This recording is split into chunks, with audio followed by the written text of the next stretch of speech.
ಅಮ್ಮ ಮಾಡೋ ಸ್ವೀಟ್ಸ್ ಅಲ್ಲಿ ನಂಗೆ ಚಿರೋಟಿ ಅಂದ್ರೆ ತುಂಬಾ ಇಷ್ಟ. ಪ್ರೊಸೀಜರ್ ಲೆಂತಿ ಆದ್ರೂ ತಿಂದಾಗ ಖಂಡಿತ ನಿಮಗೆ ಖುಷಿ ಆಗುತ್ತೆ. 1 ಕಪ್ ಚಿರೋಟಿ ರವೆ, 2 ಕಪ್ ಮೈದಾ, ಉಪ್ಪು, ತುಪ್ಪ, ನೀರು ಹಾಕಿ ಚಪಾತಿ ಹಿಟ್ಟಿನ ಹದಕ್ಕೆ ಕಲಸ್ಕೊಂಡು ಮೇಲ್ಗಡೆ ಸ್ವಲ್ಪ ತುಪ್ಪ ಸವರಿ ಮಿನಿಮಮ್ 1 ಗಂಟೆ ನೆನೆಯಕ್ ಬಿಡಬೇಕು. ಅಕ್ಕಿ ಹಿಟ್ಟಿನ ಜೊತೆಗೆ ತುಪ್ಪ ಹಾಕಿ ಚೆನ್ನಾಗಿ ಮಿಕ್ಸ್ ಮಾಡ್ಕೊಂಡು ಸಾಟಿ ರೆಡಿ ಮಾಡ್ಕೋಬೇಕು. ಸಕ್ಕರೆ ಜೊತೆಗೆ 4 ಏಲಕ್ಕಿ ಹಾಕೊಂಡು ಶುಗರ್ ಪೌಡರ್ ರೆಡಿ ಮಾಡ್ಕೋತಿದ್ದೀನಿ.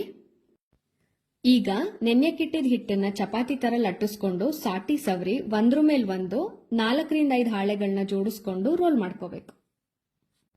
ಹೀಗ್ ಮಾಡೋದ್ರಿಂದ ಚಿರೋಟಿ ಪದ್ರ ಪದ್ರವಾಗಿ ಬರುತ್ತೆ. ಹಾಳೆ ಜಾಸ್ತಿ ಹಾಕೊಂಡಷ್ಟು ಲೇಯರ್ಸ್ ಚೆನ್ನಾಗಿ ಬರುತ್ತೆ. ಇವಾಗ ಇದನ್ನ ಪುಟ್ದಾಗಿ ಕಟ್ ಮಾಡ್ಕೊಂಡು ಸ್ವಲ್ಪ ದಪ್ಪಗೆ ಲಟ್ಸ್ಕೋತೀನಿ.